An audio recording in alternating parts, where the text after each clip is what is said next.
পররাষ্ট্রমন্ত্রী ডক্টর হাসান মাহমুদ জানিয়েছেন, প্রধানমন্ত্রী শেখ হাসিনার চীন সফরে 20টি সমঝোতা সই হবে, তবে এ সফরে কোনো চুক্তি সই হবে না বলে জানান তিনি। দুপুরে মন্ত্রণালয়ে আয়োজিত প্রধানমন্ত্রী শেখ হাসিনার আসন্ন চীন সফর নিয়ে সংবাদ সম্মেলনে এসব তথ্য জানান পররাষ্ট্রমন্ত্রী।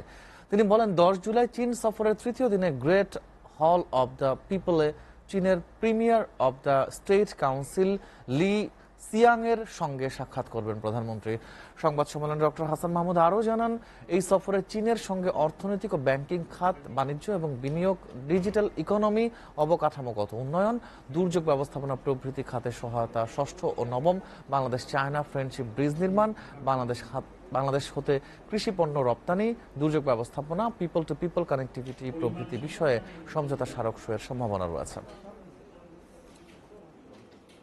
দুই দেশের সরকার প্রধানের উপস্থিতিতে প্রায় 20টির মতো সমঝোতা স্মারক স্বাক্ষরিত হওয়ার কথা রয়েছে এবং কিছু প্রকল্প উদ্বোধনের ঘোষণা দেওয়া হবে।